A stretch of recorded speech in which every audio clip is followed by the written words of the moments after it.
Whoa. Whoa, why is it so loose? Because I forgot to screw it down. My bad. Anyway, today we're going to shouldn't do that. Your GPU should not look like a loose tooth about to fall out. Although it's still wobbly. Whatever, moving on.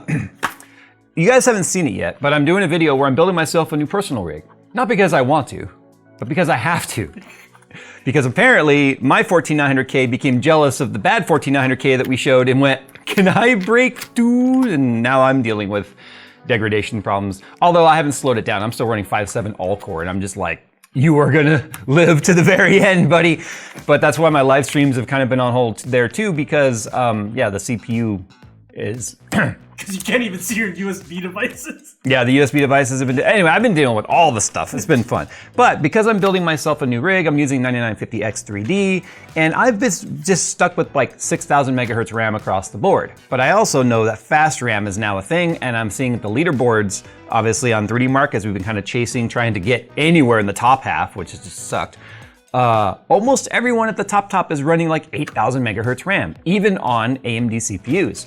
So I'm going with the 9950X3D for home again. The last time I used an X3D was 7950X3D, and that was okay of an experience. The problem was it was all so new at the time. RAM compatibility and RAM support was really bad in the very beginning of AM5. To the point to where it just became such a nightmare for me not knowing if I was gonna randomly blue screen due to memory issues that I just ended up switching back to Intel around that time. We covered all that in vlogs.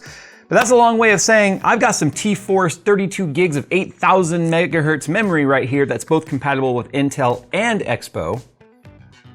We're gonna talk about whether or not this was even worth the purchase, because this is for my build.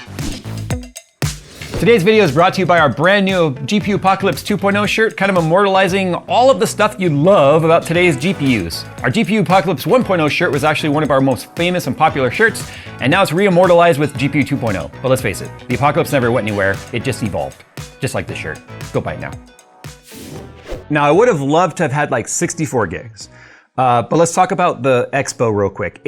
I don't know why, and maybe someone in the comments can explain why the faster the Expo RAM goes, the fact that it becomes non-binary RAM. Like, I can only find 24 gig sticks, 24 times 2 for 48 or 48 times 2 for 96, which I don't understand why there's such few 16 gigabyte options. Now, the reason why I'm avoiding non-binary RAM is because it's actually harder on the controller for it to run 24 gigabyte sticks than it is for it to run 16 gigabyte sticks. Now, the only thing I do at home is game and some very light like Photoshop stuff. I don't use it for editing anymore. I don't do any heavy CPU tasks. I don't do anything that really uses a lot of system RAM. So I don't feel gimped by going with 32 gigabytes of system RAM.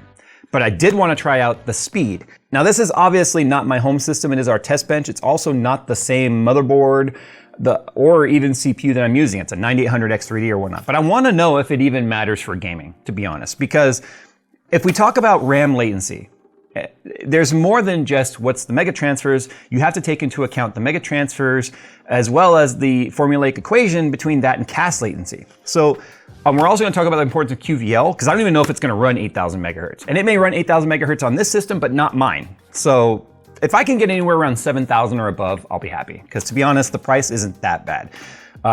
Also too, the moment you go 48 gigs or higher, the price jumped from like the 200 bucks I spent, like 219 or whatever, up to like 299, 300, 350, because it's actually more expensive to produce that RAM as well. Anyway, so here's what we're gonna do real quick. We're gonna pull up the memory timing calculator. Now the cool thing is Hardware Info will actually show you your timings if you're curious. So you can see memory clocks at 3,000. This is times 2, by the way, because DDR. So it's 6,000 effective megahertz. And then we have our timings of 28, 37, 37, 97. What I want to check real quick is I want to see if this RAM is even on the QVL for this board. QVL is very, very, very important. It stands for the Qualified Verification List. And that is where every motherboard manufacturer will validate RAM kits on their boards to say, hey, as long as your CPU overclock, because the XMP/Expo profiles are an overclock of the CPU's memory controller, as long as your CPU can handle the speed and this memory controller isn't a problem, we have validated this RAM will work with our motherboard, because there is still an interface between the board, obviously with the DRAM, and the CPU. So the board does have some responsibilities there when it comes to the memory. Everyone should be doing this prior to buying RAM, specifically because of the fact that you could spend a lot of money on RAM and then you can't get anywhere near the profile speeds. So you need to also know that when it comes to T-Force, like down here, it's got this little sticker that says combination Intel XMP3 or AMD Expo. There's a bunch of kits at Micro Center where I bought this that don't have this sticker at all. And at that point, you need to check the QVL for sure. But this one is a kit that's been validated specifically for AMD and Intel. So this is the website for the Taichi board that we have on here right now. If we scroll down here to support, so if you click on support, then you find memory QVL. And then what you have to do here is say which CPU processor series are you using. So in this instance, we're using a 9800X3D on here, so we'll choose 9000X3D series processors. Then this is the list of every single memory kit that has been validated and how fast that RAM is supported. Now here's the problem. One thing I don't like about ASRock is they have not done anything past 3.06, which is actually the launch BIOS.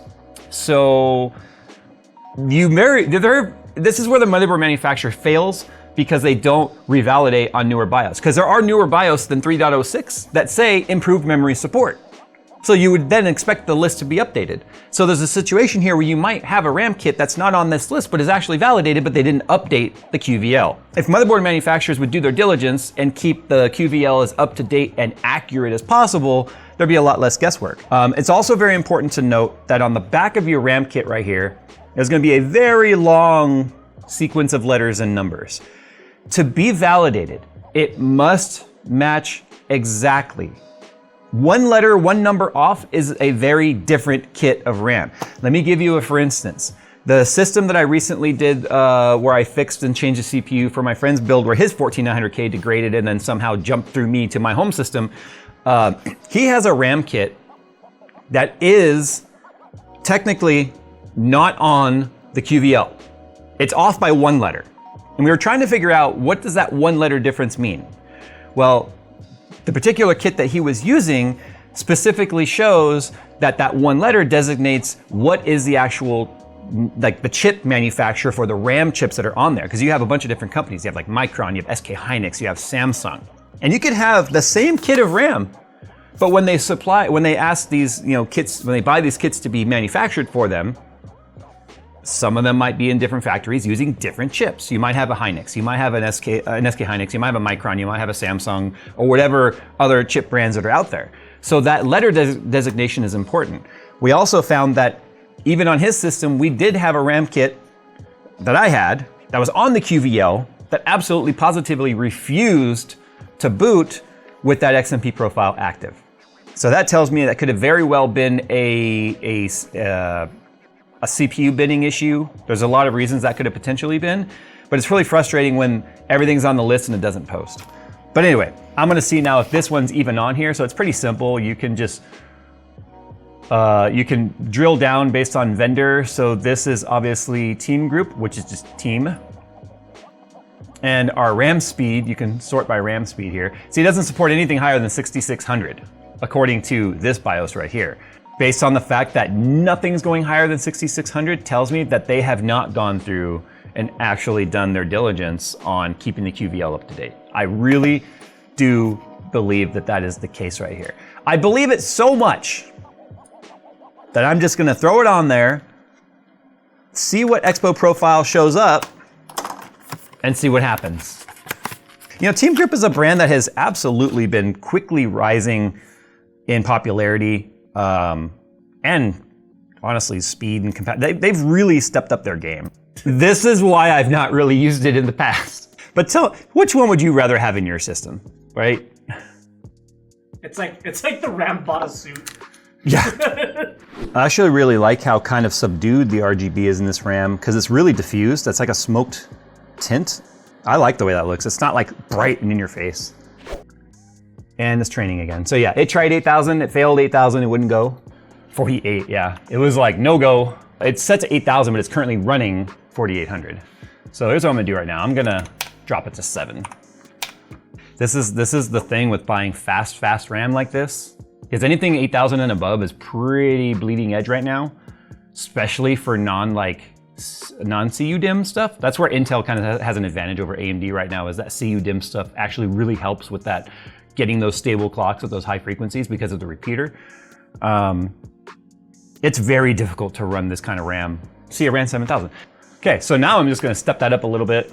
What's our timings currently at? Okay, 38, 48, 48, 84, which is stock.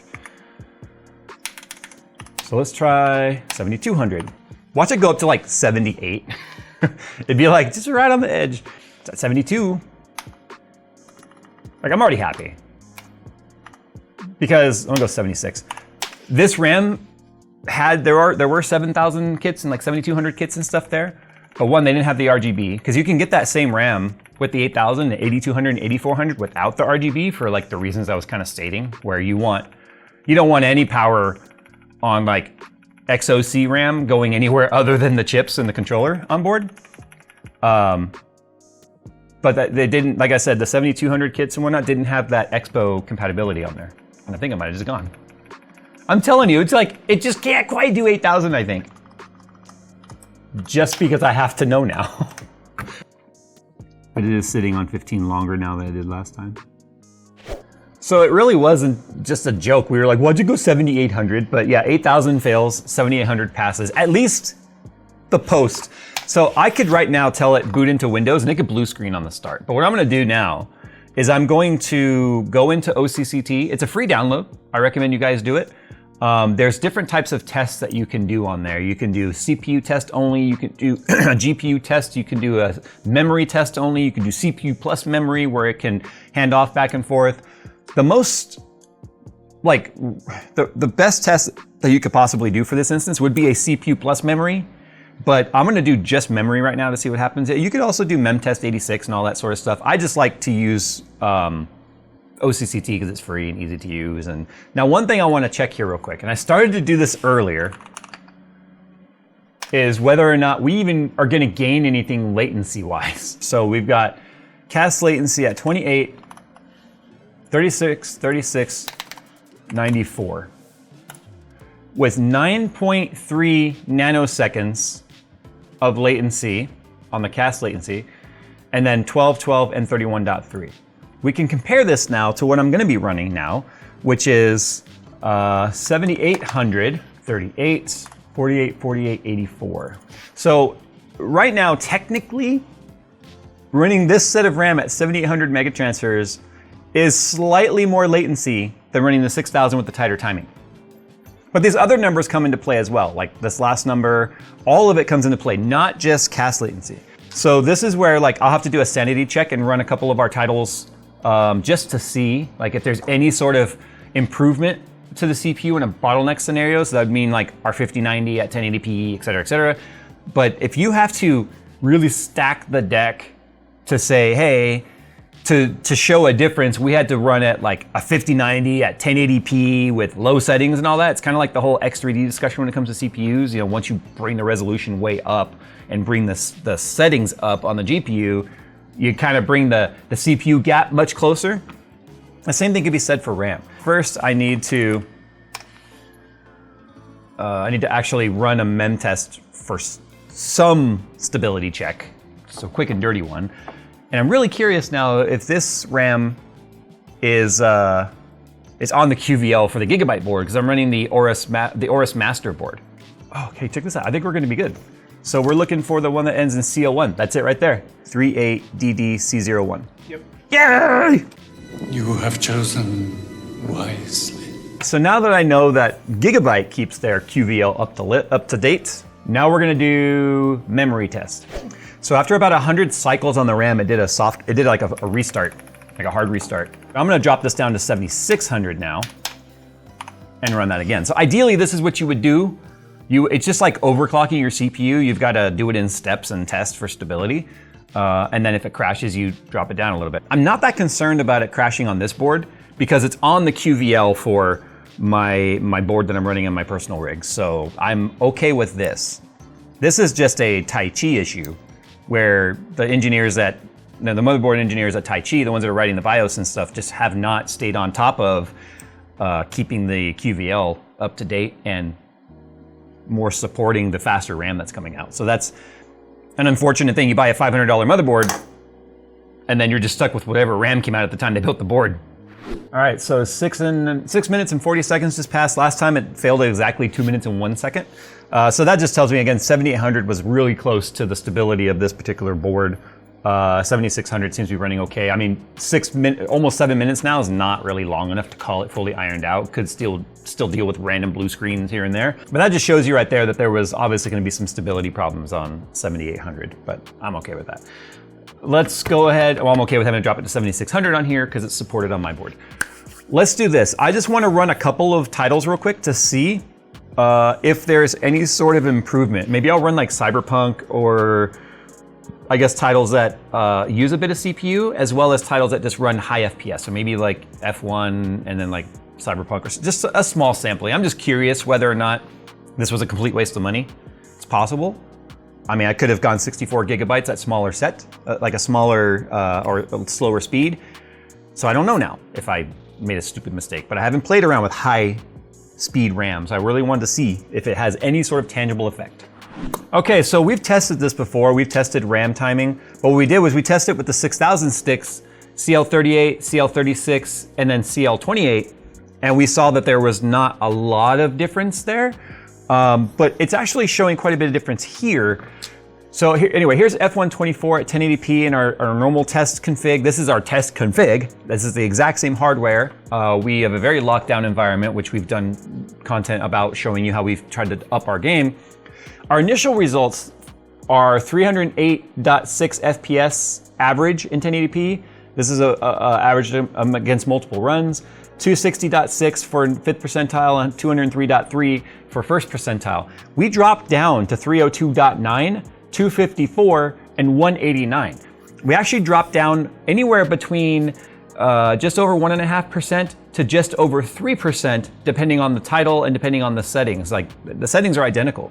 Now, if we take a look at 1440p, it's the same result in terms of percentage drop. 245.3 down to 239.1, 206 versus 201.9, and 164.9 versus 163.4. The 5th percentile and 1st percentile are fairly close in these tests. It's the average FPS, which deals with all of the swings and fluctuation, that is actually showing up to that 3% difference. Now, if we go into Cyberpunk, 177.4 down to 172.1, but our 5th percentile came up at 148.5, half FPS. I mean, that's run variance, to be honest. And then from 128.8 up to 133.7. So we actually improved our 1st percentile numbers, which is actually not a bad thing. Now, if we take a look at Cyberpunk 1440p, it's very similar situation. 121.7 down to a 117.8, 106.8 down to a 105.4, 98.4 to 98.1. So those numbers stayed fairly unaffected, but the average came down again. So we started, again, doing some calculations here to see why this could potentially be. And if we take a look at our RAM calculator again, you can see our 6028, which we have here, is 9.3 nanoseconds. The 7600, because I showed you initially 7800, drops down or increases to a 10 nanosecond right here, which, as you can see, it's about 7% more latency from 9.3 to 10. But let's also, one figure we didn't do is, if I actually could run 8000, how would that have done? We still would have been slower than 6000 CL28. So at the end of the day, I've done this content piece before, up to I think we did it with 7,000 megahertz sticks or something like that on Intel before all these launches happened.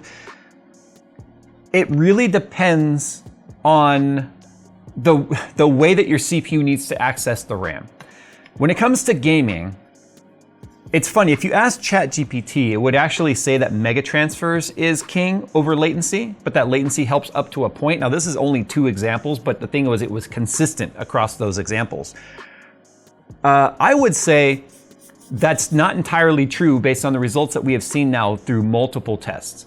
I think the sweet spot, which it did actually say, because I was curious as to what ChatGPT would say, it actually feels that the sweet spot is anywhere between, actually I don't even need to look at it, I remember it. It said anywhere between mega transfers of 6,000 to 6,400 MTs, and then cast latency between CL30 and CL36. Now, CL30 and CL36 are actually going to be quite a bit different in terms of its speed or its latency. Now we're running CL28 right here, which actually did, for the price to performance of this RAM, 6,000, this is also 32 gigs right here. This is kind of like still the gaming king as far as I'm concerned. If I were buying this RAM at double the price of this RAM, thinking I was gonna gain anything for gaming, then I just threw money away. Like I threw away an entire SSD worth of RAM, to be worth of cost. Yeah, it's one of those, I think this is why the ultra fast RAM is cool, but still, it's about getting that best combination of tightest timings with the fastest mega transfers that you can. And the thing is, to go faster, like the 8000, they have to loosen those timings up quite a bit, like you saw, CL38. Now there was a while there, 6000. Now it's still 29. Now there's a while there where 6,000 megahertz RAM when DDR5 first came out was like CL40, and that was as fast as they could make it. Now we're down to 28, and I believe G-Skill's, I could be wrong, I thought they were working on like a 26. Now if we can start getting 7,000 megahertz RAM at CL30 or CL28, or faster mega transfers with those tighter timings, then we're gonna start seeing more benefit when it comes to games. But that, again, that's only if the title is able to really utilize the timings. Because what you have to understand, the mega transfers is the overall bandwidth of the RAM. But the timing, especially cast latency, is how fast the RAM itself can access the information on board. So that's why you want to try and balance it to get it as close together as possible. I think personally, 6,000 mega transfers CL30 is like the sweet spot, because you can get 32 gigs of that for a little over $100 these days, which is actually pretty awesome if you consider how much DDR5 was when it first came out. So this is a nice to have. It's gonna be pretty in my system. And I paid for it, so I'm gonna use it, god damn it. But honestly, I'm not gaining anything from it. I'd love to see some 8000 by CL32 maybe. That'd be awesome. What would that do? Let's see, if we had 32, oh yeah, look at that. Now we're talking 8 nanoseconds versus 9.3. So what if we could get 8000 at 28? Now we're at 7. What if we could get it at 0? Now we're at 0.